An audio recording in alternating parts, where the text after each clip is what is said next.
everyone. This is Deborah Gardner, your host for Hospitality Today Live, where there's real life topics, perspectives, opinions, stories, and so many lessons from all my amazing guests that work in the hospitality industry. And today I have Marty Bear. Marty is the president of Professional Marketing Services and Corp. And if you don't know Marty, well, you are in for a very special treat. I tell you what, Marty is not only a popular icon in the business, but he knows how to actually stand out from any promotional item company, including many hospitality companies as well.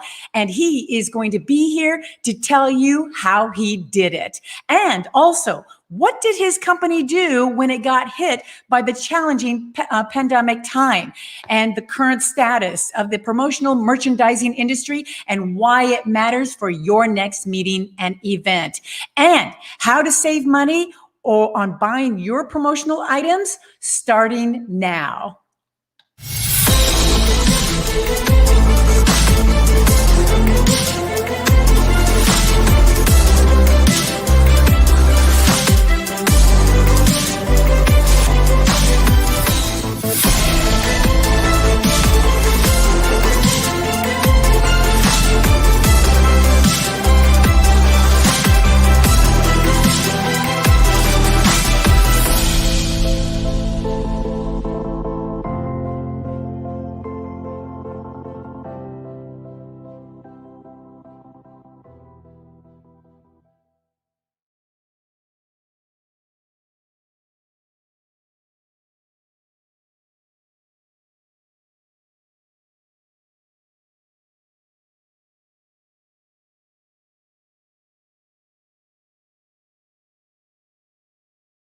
Today's episode with Marty Bear. And so I want to say welcome, Marty. Thanks so much for being here with us. Thank you for having me, Deborah.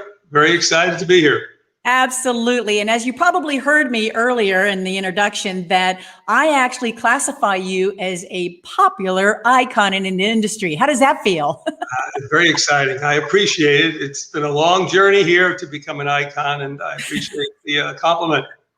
Well, the reason why I do that is because maybe 30 years I've been in this industry. Every time I've gone to a trade show, a convention or meeting, there you are. And you actually stand out in so many ways. Of course, the tuxedo, which we're going to talk about. But I am just so thrilled to have you here because there is so much to talk about along with your popular icon brand as well. And I know we're going to take some comments and some questions from your fans that will be watching today. And as those come in, we will definitely be sharing them. But to start out with, I know a little bit about you, but I know a lot of viewers probably don't know so much about you other than your Marty brand, your Marty Bear brand. But I want to say, first of all, you were born in New York. You actually were one of the founders of the MPI Westfield chapter. We know about that. But a lot of people don't know you are a singer, recording artist. Tell us about that. Correct. Well, went to University of Florida from New York, which back in the early 70s, if I'm dating myself, was a big deal. Normally, if you lived in New York, you went to a state school in upstate New York somewhere. So I was a rebel, went to University of Florida, graduated, bought an orange Chevy van from a guy who told me it was a 3-speed and had mag wheels, and I had no idea what either of those meant. And I packed my sound equipment, my guitars, and I went on the road after I graduated. And I spent about 16 years on the road, playing guitar and singing and doing college concerts to a point where I was doing about 200 to 230 college concerts a year in the US and Canada. Put out a live album and Road to Home album. Both were decent albums, but back in the day, if you were a touring entertainer, you did a lot of TV talk shows. So you would go on noon with this person or mornings with this person, and you would do a live feed and perform a couple of songs and then do a concert at the local university. Wow. So I did that for close to 16 years. Wow. So how did you segue from the entertainment industry to the hospitality industry, in particular, the promotional side of the business? And how long have you been in the business? Well, been in the business 38 years. Uh, Okay. wow, long time. It's a long time. And what happened was my dad was sick and he was dying in New York. So I sort of had to take care of him and get off the road a little more after doing sometimes 2 concerts a day. And I knew all the student activities directors and all the orientation directors because I would do orientation concerts and spring carnivals. And I was overhearing them saying they needed t-shirts or frisbees or drinking cups and stuff. So I felt I could help them. And so I started selling promotional items in between doing concerts. In 1983, I think the company was founded. And so I would do concerts to fund the business. So I would be in business suits during the day and I'd get my rock and roll outfits and fly out to some college town and do a concert at night. Did that for about 3 to 5 years as I slowly weaned out of going from 200 plus down to about 50 or 60 concerts a year. Wow. Wow. And you're doing all of this, how you are doing it, because you are a busy man. I mean, you've got even 7 kids. Yeah, How in the world? 7 kids is fascinating. Yeah. Learning experience. My kids are 16, 21, 23, 26, 27, Oh my almost gosh. 32, and almost 35. That definitely is keeping you busy. Definitely. I, Well, I, we know that your fans are already here. And I thought I would share some of them with you, just so you know people are here to say hello to you. We've got Patricia looking there, looking good, looking fresh. Oh, I like that one. We've got our good gal, Carolyn Browning. Oh, go MPI Westfield and go Marty. And of course, we've got David here. Oh my, Kleiman, he's amazing. And of course, he thinks you're a rock star as well. So a long time, good friend. exactly, yeah, yeah. So people are here watching you and wanting to know a lot about you because, of course, they probably haven't seen you in a while because of this COVID, which I'd like to bring up now. You know, since March, the industry really has suffered more than $500 billion in pandemic-related losses. And the travel industry unemployment, has climbed to 51%, more than double the national rate at the height of the Great Depression. And it's sad because in 2019, travel was America's second largest industry export, accounting for 10% of the United States exports of goods and services. What do you think about all this that has been happening the last year? Well, tragic is the best single word I can use. March, we were rock and rolling. We had probably 35 industry trade shows on the calendar and everything was going well. And then it just shut down. It just stopped. People were canceling orders. People were putting orders on hold. People were uncertain. And then you saw the trend where we would send out e-blasts several times a week to a database of probably 25,000 customers and potential customers. And normally you have a hard bounce of maybe 1-2%. And come April, May, and June, all of a sudden, all your customers and all these contacts that you developed over decades of time disappeared. Yeah. And we were getting anywhere from 30 to 50% bounce back where the email addresses were no longer valid. And then I tuned on to that hospitality industry Facebook group, and it was the saddest thing I stopped looking at it for a while because it depressed me that so many people, so many icons in the industry, people that were senior people on the supplier and the meeting planning side were gone and going into other industries. Yeah. And it's debilitating to know that when live trade shows come back again and live industry events come back, so many of your friends are not going to be there. And it's not a good feeling.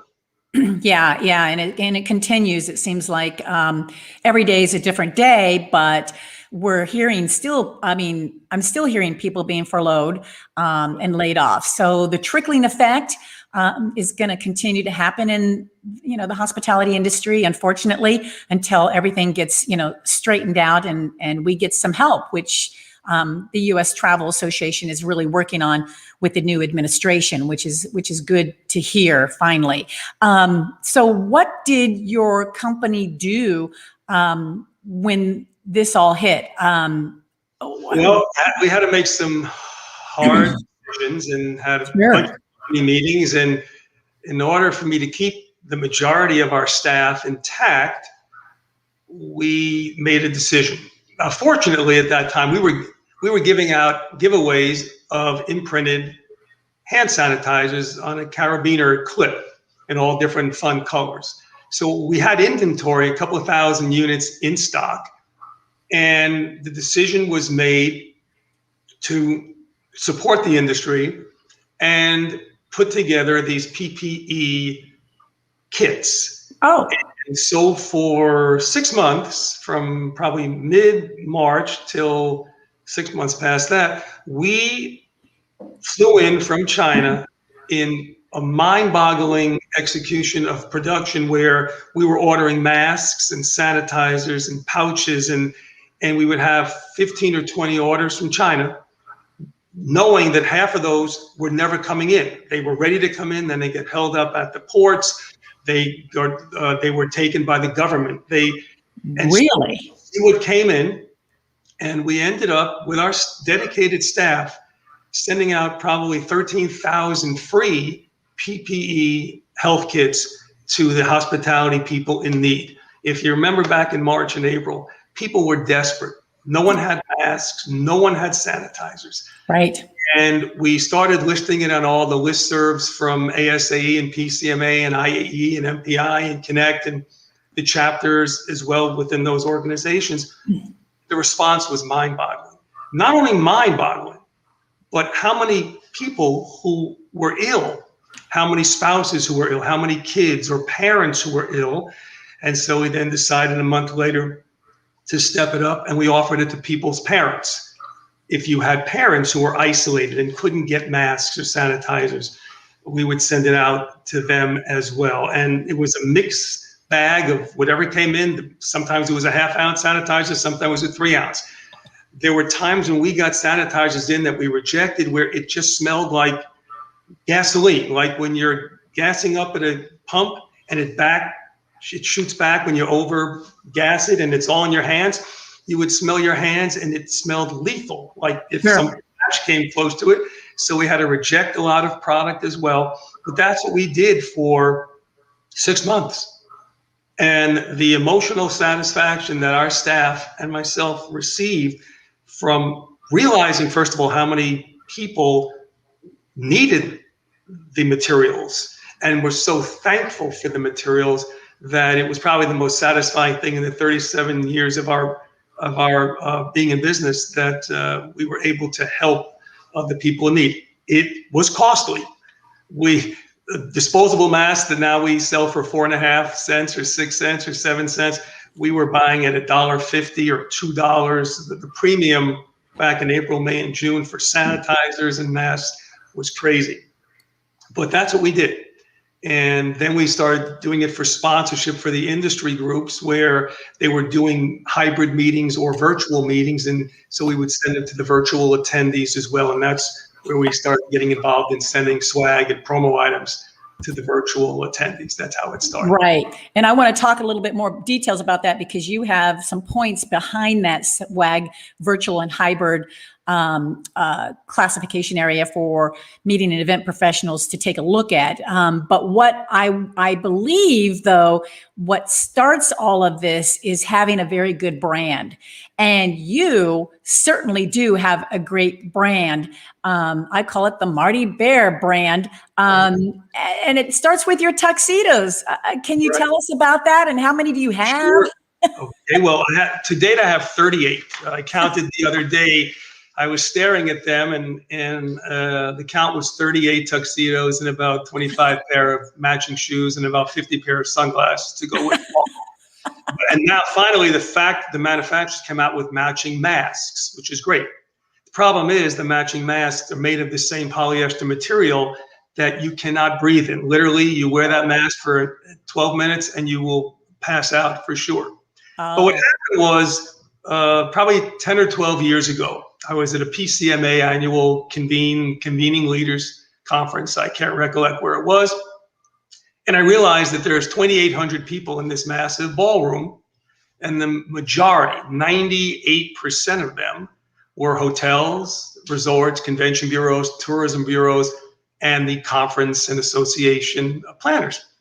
And there was me, the promo guy.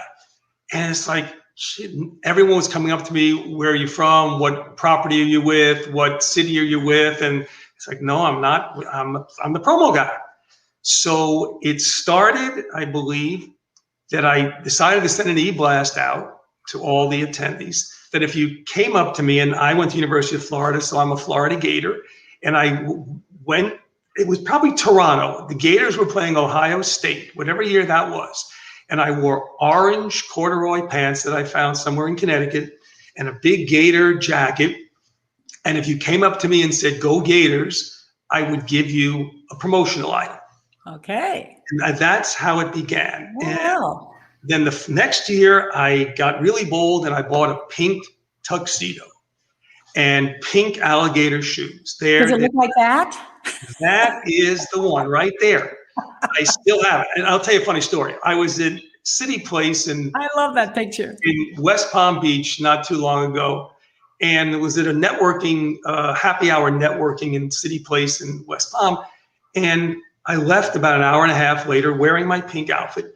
And all of a sudden I walk in to, it was Susan B. Komen night at City Place. So all the restaurants, all the retail put out pink banners and pink booths. And I walk around and everyone thinks that I am part of the Susan B. Komen night. Oh. And people are taking pictures and they're throwing me around. Like, I have such respect for Disney characters because they were throwing me around and taking group shots and selfies as if I was part of the program. So it was just hysterical. You couldn't have timed it. It would be like Kramer in a Seinfeld episode, just walking out of somewhere and becoming part of the festivities. But I started with the pink tuxedo and people were saying, "Who's that guy?" "Oh, he's the guy in the promo business. Who's that guy?"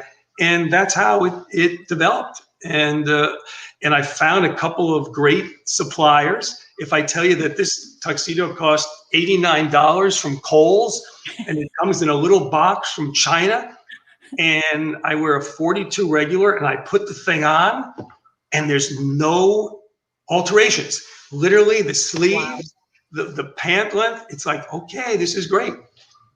Now, the biggest challenge during COVID is to be able to fit into the tuxedo.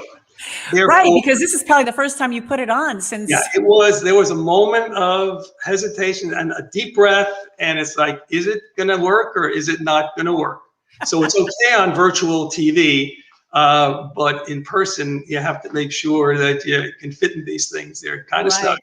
Right. I think a lot of us are going to have that issue going back to live meetings and see if we can fit in our closet clothes. I think there's going to be a day when live meetings come again that the razor industry, the shaving industry is going to get a couple of weeks boom where every dude who has a COVID beard, including myself, will decide it's time to shave because everyone has the COVID beard. That's how it is every year when people would say, "Oh, I've seen that one," or I would do different theme ones, and I have 38 now. Wow, and still counting. Get out there, they're waiting to come to an area near you for a live event. Right. And have you even attended a live event yet? Or I did during COVID. I was disappointed that some of our industry shows had to pull the plug and go all virtual. Sure. Yep. I did a great one, Georgia Society of Association Execs, GSA in Savannah. It was a brilliant event. They had 94 live people there at the Hyatt Regency in Savannah back months ago. And it was safe. No one got COVID. Yeah, the food and beverage was great. The meetings were great. The education was great. And it was a wonderful event. I did the Mohegan Sun, North Star had an event up there, a live event over in Connecticut. Then I did the Together Again Expo, which was the first which was sponsored by the Orlando Convention, Orange County Convention Center, and Alliance Exposition. And that was the first one to show that you could have a safe event. And then some smaller ones, but it really, the momentum stopped. I founded a Facebook group called Face to Face America, trying to get momentum for live events. There was so much virtual, so much technology, that there wasn't enough positive public relations on successful live face-to-face events.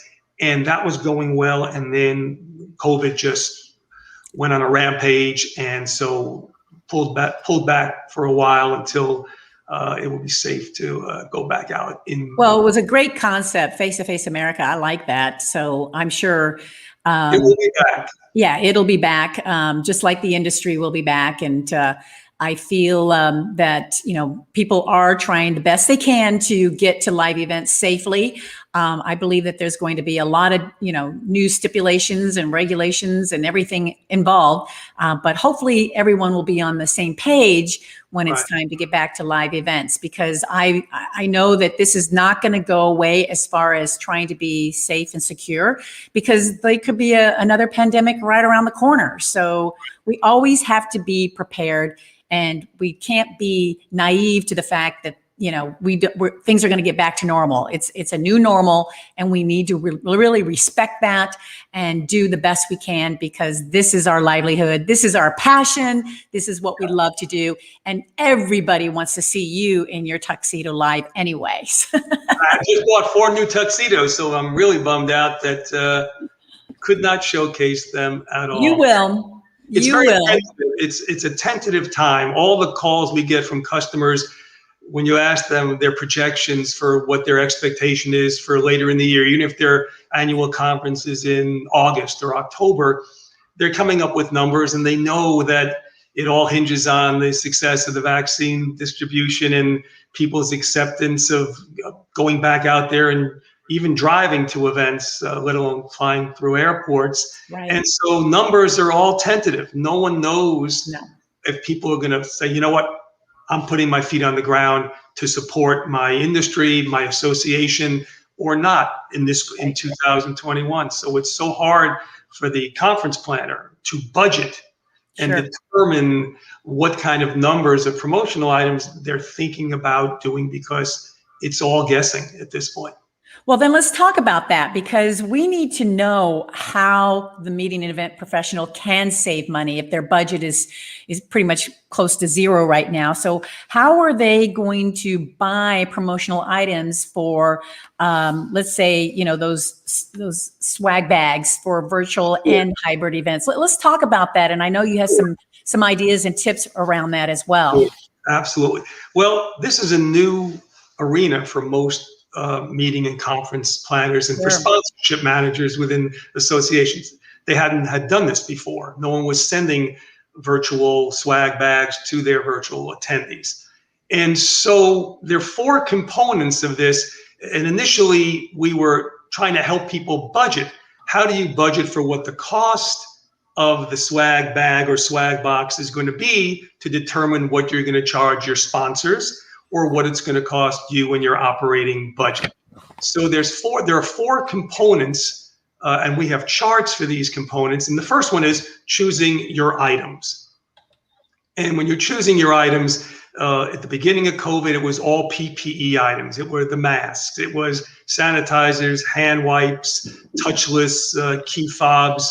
Those are the biggest, and in a pouch where they put the conference logo on the pouch, and then send it out the least expensive way, in a Jiffy or in a glossy envelope. That was the least expensive way for the weight and for the shipping. But you have to choose the items. Sometimes you have a slogan or a theme or a color, or your audience are construction workers, or they're nurses, or they're students. So that was number 1. The second component is the kitting and the fulfillment of the package. Kitting means, let's say you want to have 6 or 7 items in your box or in your pouch. there's a kitting cost. Our fulfillment center, or any fulfillment center, has to take all the bulk product out of the master cartons, organize them up to be able to then fulfill them and stuff them into the box, into the pouch. There may be a filler, shredded confetti or crepe paper, or it may be a custom insert, depending if you're doing glassware or delicate items. So there's the kitting and fulfillment costs. And that's a variable that most planners are not familiar with, that the more items you have in the larger quantity, the lower the price is per kit. So that's the second variable. The third variable is packaging.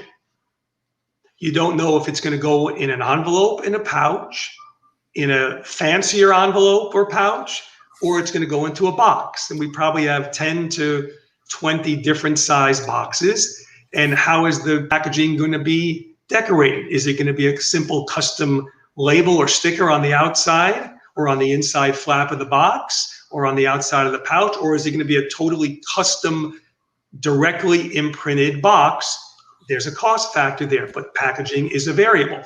And then the fourth one, which is the biggest bummer, it's the biggest heartbreaker, is the freight, which is a variable from a sponsorship perspective that you didn't have before. Normally, you're shipping, someone's sponsoring the mugs at a conference, and you ship the bulk mugs to the conference, they're distributed at registration, it's a done deal. You know what the freight cost there. Shipping and freight cost, to ship a ceramic mug is much different than shipping a mask or a lanyard or a 10-pack of alcohol wipes. So shipping costs can go anywhere normally from $4.50 to $10 or $15, depending on the weight and the size of the box. And that comes out of the budget at the end. When you have your sponsorship revenue or you have your operating revenue, that hurts the most.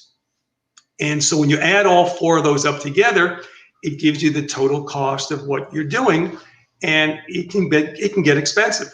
Normally a pouch with the ingredients in there goes anywhere from $10 to $100. We have sophisticated high-end mailings to virtual attendees where they want to spend $100 a box. Now the quantities are in 10,000s normally on those, but there's a huge range. So these four variables and the charts, they're grids, simple grids of costing. There's no money made on freight, and the kitting is really a nonprofit center, and then you choose the products. And what's happening a lot of times is a lot of these sponsors may have their swag already that they were going to use for 2020. And so we take the bulk swag that's already in existence to implement in with the program. We don't have to produce new items. But the key variable to doing this is timing.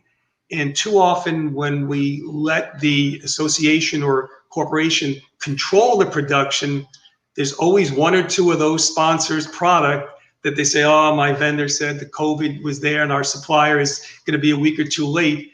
And that sort of disrupts the whole process of timing and the chronology of getting these out to the virtual attendees before the conference. Another note is when people are registering for a virtual conference and you're trying to get a cutoff date to send out the promo swag to the attendees, we're finding that 75 to 80% will sign up in the cutoff date, but you're going to get 20 or 25% of virtual attendees who will sign up after, because it's so easy to register as a virtual attendee compared to a face-to-face attendee where there's airfare and hotels and setting it out in your calendar to be able to go to these events. So you have to budget, and you have to foresee that we do send after the event, which has sometimes just as much impact, unless you're doing a virtual happy hour or a virtual breakfast event or some other interactive component at your virtual conference. Wow, a lot of changes, a lot of new ways of doing this, and it sounds like you and your company have developed a way to help them.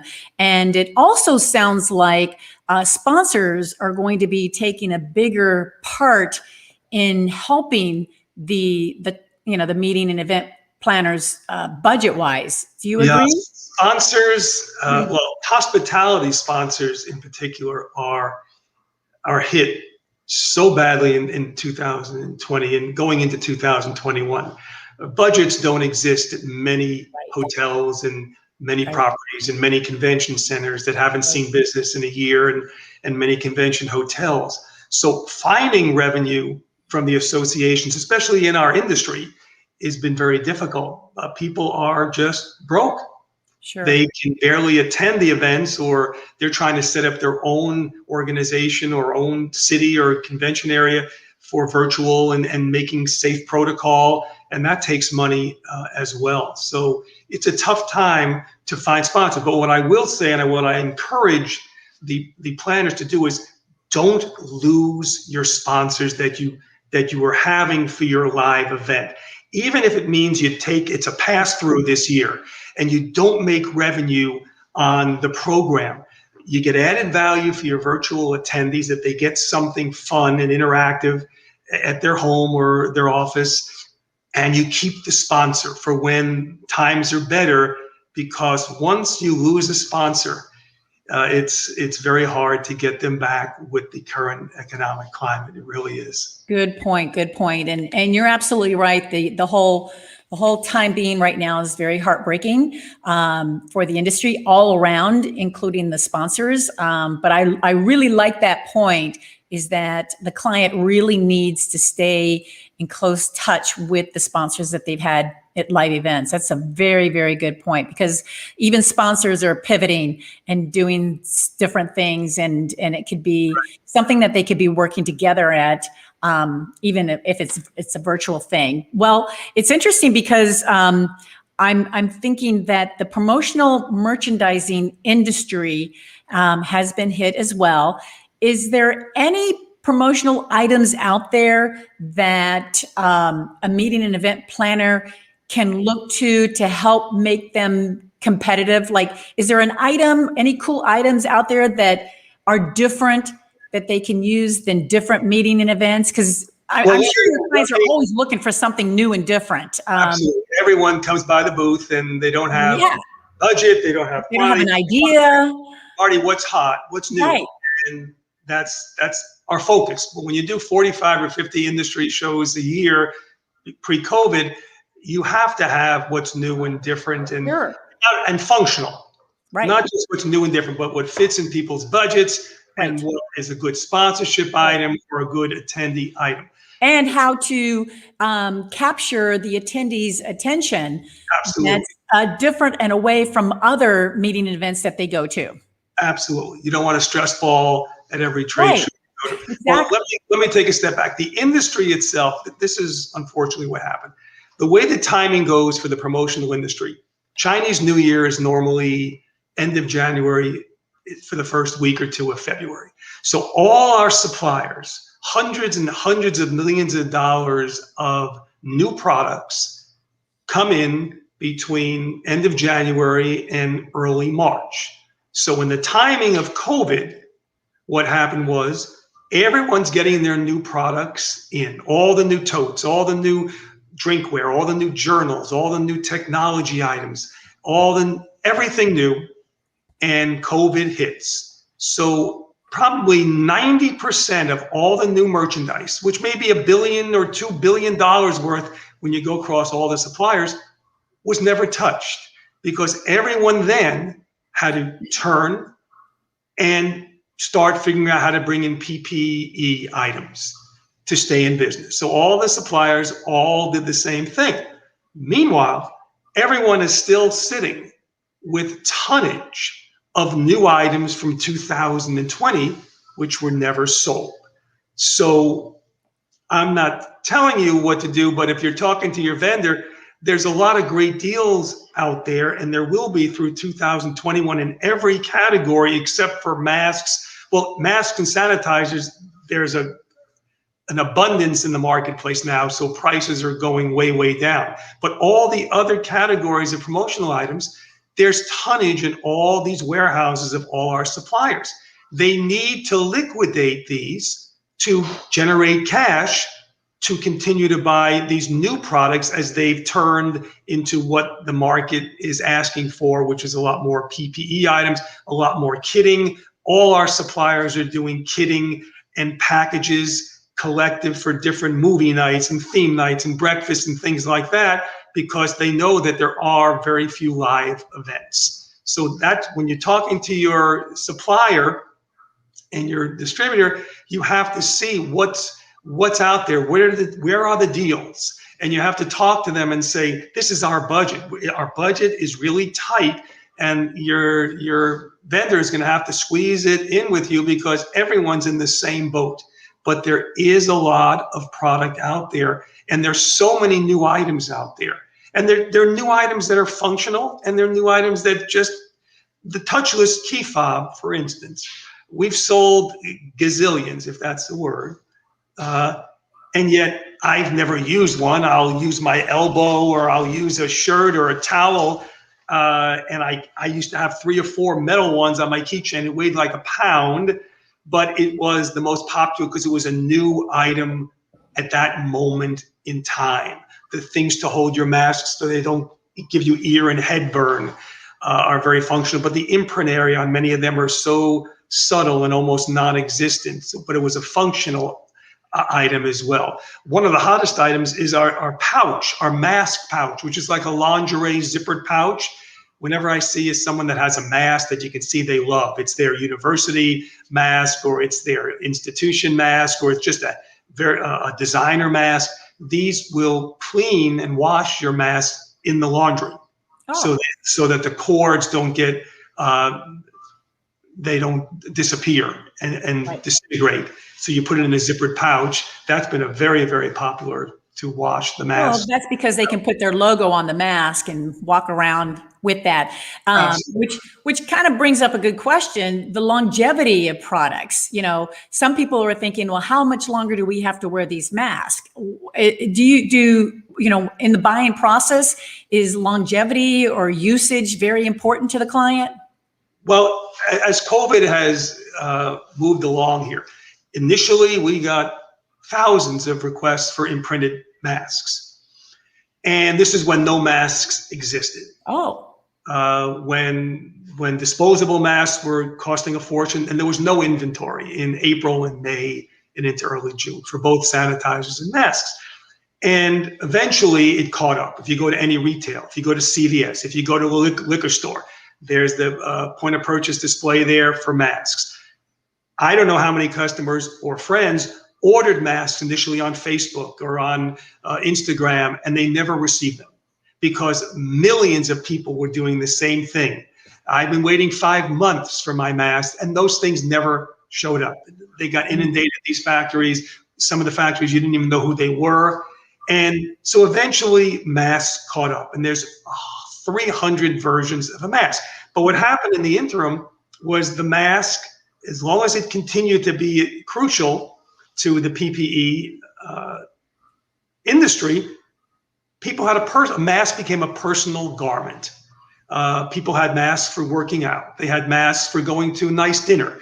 They had masks for taking out the garbage or going to the store. They had all different masks in their car, in their purses, in their briefcases that they were comfortable with. Like I said earlier, I've had masks when they first came out that you couldn't breathe. Literally, I would go to the supermarket, I would come out and I'd be hyperventilating because it literally was a piece of fabric across your mouth and you could not breathe. Right. So when people were saying, well, we want to do masks with our logo on it for our conference, eventually I would say, you know, if there's another opportunity to do another PPE item instead of the mask, I'm seeing too many conferences where someone is sponsoring the mask and getting a nice mask at $2 or $3 or $4, and no one's wearing it because no one is going to a live event saying, oh, gee, I hope my association is going to be handing out masks because I'm not bringing one. Right. Of course, you're traveling. Everyone has a pouch, a kit with 8 or 10 different masks options just to have. And I use a gator one when I play tennis and go to for errands because I'm tired of finding it and putting it on. I just lift the thing up, covers my face, go in, put it down. Right. So but that could change when we get back to live events. There might be a big, huge order of masks with logos on it. Oh, there will be, and it's like It's like an accessory to have Sure. for the Connect event recently. They had several different styles of masks, and people took them. They stopped leaving big piles out because Right. people were taking, because you can use them and family members can use them. But Right. there's certain masks that you like. It fits your face. You're comfortable in breathing in it. It doesn't hurt your ear, and it's become a part of your wardrobe, and will be for, I think, for short term, next year or two. At least, yeah. Well, apparently Hester has actually had the mask pouch that you were referring to, and just loves it. So that's a good idea. I love that idea. Just throwing it in there and it's ready to be washed. That's where the pouch became a great, thanks, Hester. The pouch became the marketing tool. When a association was doing a meeting, they would put their conference logo on the pouch and a sponsor's logo below it, because eventually people would use up the sanitizer in the pouch. They'd use up the hand wipes in the pouch, and then they would put their own goods. And when they would travel, in their purse, their pocketbook, their briefcase, their backpack. So this is their go-to. And I have one in the car. So when I forgot my mask here, just take the pouch. Right. It's a great marketing vehicle. So I would always say, do it in printed pouch, get a sponsor to do the pouch. And the pouch also works great for hybrid events, because you can send the pouch out with sponsorship items in the pouch. It's the least expensive way to do a swag to your virtual attendees. And then you just order larger quantities and we ship those bulk to the live event. Right. So the sponsors get double bang for the buck, and everyone's happy. And people come up to me at all these shows that they're still using the ones that we gave away in April and May. Yeah, and I'm sure we're going to see plenty of those coming from you once we get to the live events. And David Kleiman, actually, he believes that that's a great idea as well. I think he says, well done to many things that you were saying today. Hey, look, we even have Tyler here, Davidson, joining us. Love me some Marty. And of course, you know Irene as well. She's watching and looking good and damper. I have to agree with her on that as well. But yeah, the promotional item industry is a very important segment to the hospitality industry. I know I always look forward to it whenever I go to a conference or a trade show to see what's new and different out there. And again, I'm always, looking for you at the same time to see. What's interesting is when the premium show stopped being in existence and the motivation show stopped being in existence, and it was only left with IMEX and such, the promotional merchandise arena for education, for meeting planners, and for the suppliers, the convention bureaus and the hotels they need to give something out at their booth. They need to give something out for their fam trips. They need to give something out direct mail, or when they're making cold calls.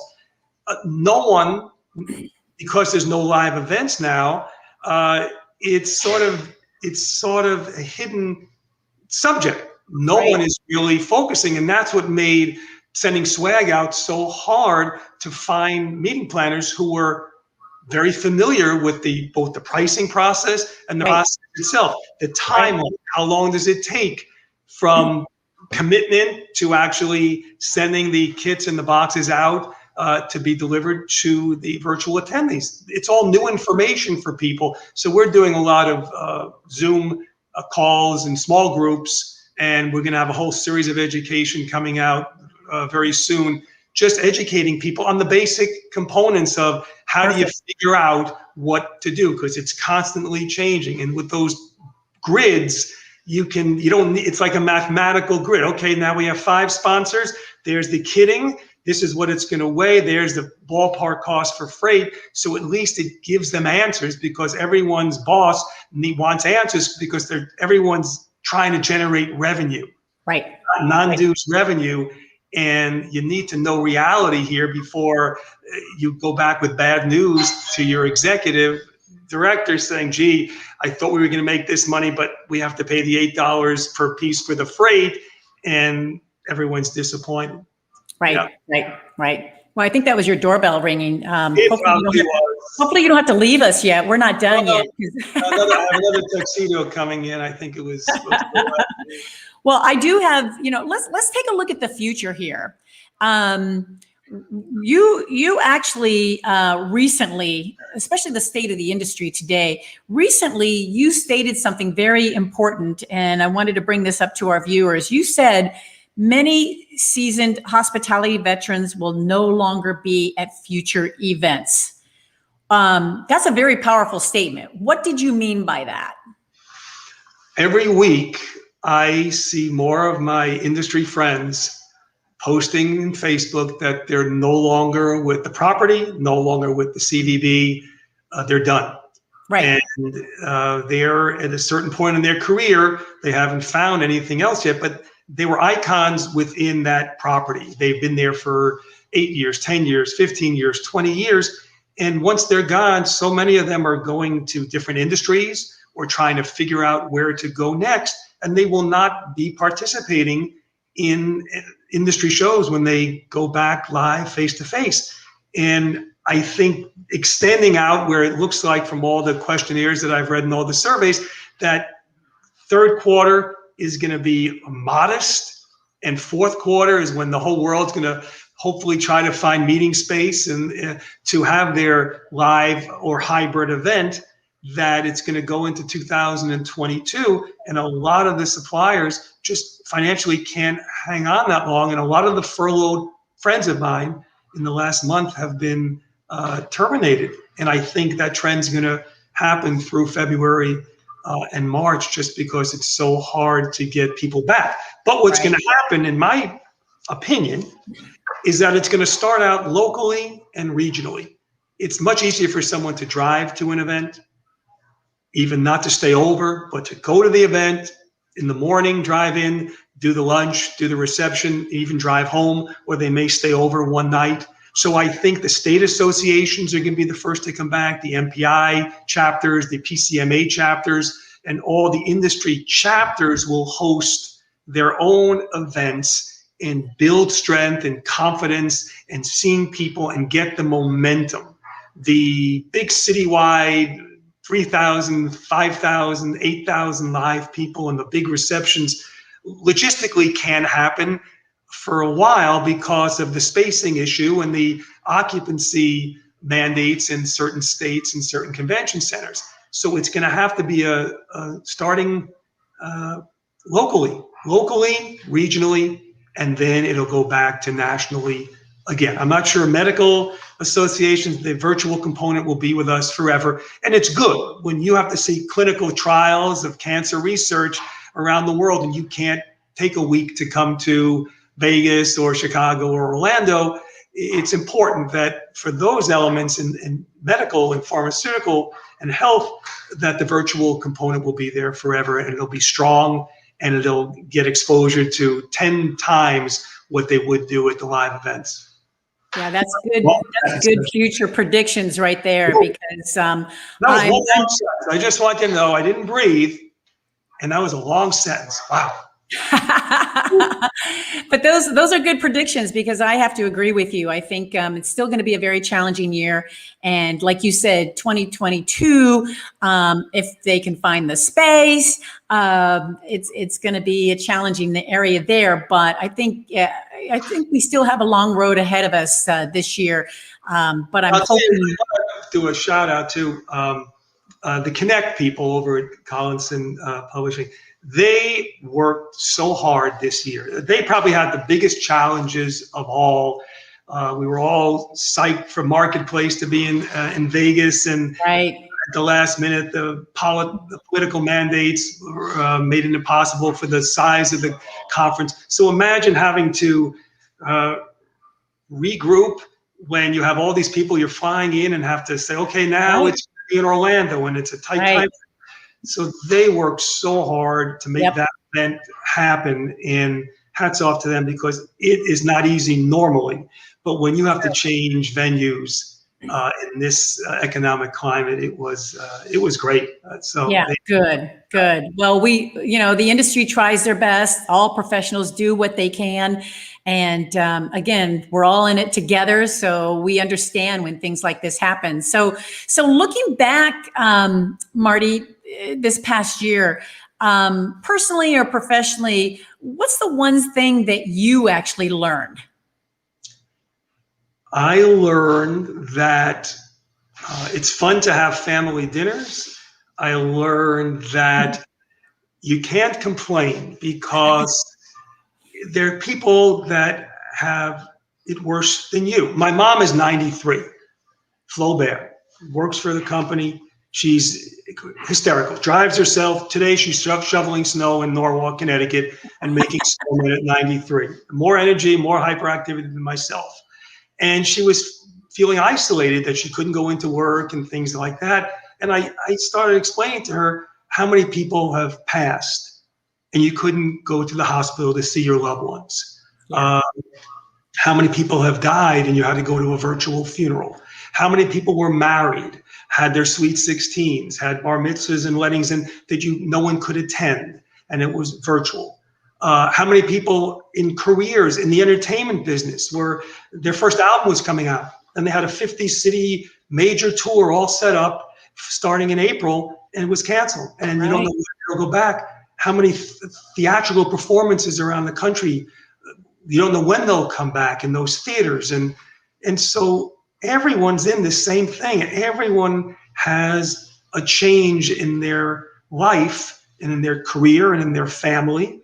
But I've never seen, where I live here, I've never seen more families biking together down in South Florida and taking walks together and just taking a step back. So I think that is my takeaway, that it got families and friends to just take a step back. And it taught it taught the elderly market.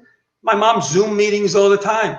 She's Zoom meetings, her birthday last month, Zoom That's true. birthday party. She's on the phone with FaceTime. She's incredible. And she's showing other friends of hers how to do it. So it really brought the world together in a different way.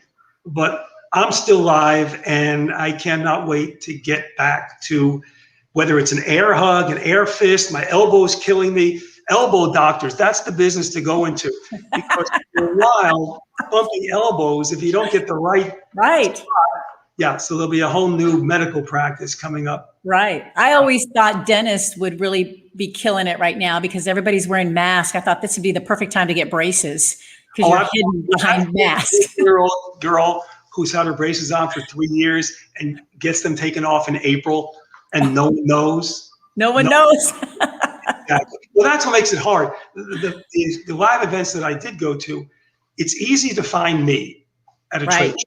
Yes. But let me tell you, I have started to study people's eyes, because when they come up and you don't recognize them because they have a big, massive mask on, it is uncomfortable. So you don't want to look at their badge, but I would recommend for show managers out there, during this time with masks, make sure the badges, that the names are large. Oh, that's true. Far, because 50-50, you're not sure who that person is under the mask. It's tough. That's a very good point. Very good point. Can't get those names big enough. Absolutely. And up higher, so we have that eye-to-eye contact. Absolutely. Yeah. Definitely. Well, this was really a fun time. All your fans are chiming in. I can't even keep up to let you know who's on the feed, but the replay will definitely have that listing for you. But I'm sure everybody would like to stay in touch with you or comment this show as well. How can everybody get a hold of you, Marty? Okay, my email is Marty, MARTY, at callpms.com. And if you need to text me, my phone's 203-767-2780. Oh, good. They can even text you or call you. That's nice. Absolutely. Everybody needs to take advantage of that. Absolutely. If I can help anyone with questions or any concerns or any pricing or help to just get through this, just give me a holler. Well, thank you so much. It's so much fun. Oh, it is a lot of fun having you here. I mean, we can keep going on and on and on. And I'm just hoping that you and your family are staying safe and healthy. And I'm glad to hear you're working out as well. And we're going to see you sooner or later. So, Absolutely. keep those tuxedos dusted off. Absolutely. I will do. Thank you very much. Everyone stay safe. Thank you so much, Marty. We really appreciate having you here today. No problem. Well, I hope that you actually enjoyed today's segment here with Marty Bear, the president of Professional Marketing Services and Corp. He's been in the industry such a long time. I still believe that he will always continue to be a popular icon. So when live events come back, by all means, look for those tuxedos. You never know what design he's going to be wearing. And if you want to see this conversation again, by all means, look at our Facebook page or LinkedIn, or even subscribe to YouTube channel and share it to others as well. Marty and everyone here on the show would appreciate it. And if you have any questions, please definitely stay in touch with us at hello@hospitalitytodaylive.com. And we want to actually thank our sponsor for this episode, Versator. Definitely want to take some site tours virtually. You definitely want to check out versator.com. Now, up next for Tuesday of next week, my guest will actually be Linda Jones, who is a self-proclaimed obsessive organizer for many successful corporate conferences, community events, and more. And Linda is actually going to help dissect what today's definition is for the hospitality industry. Things have changed so much.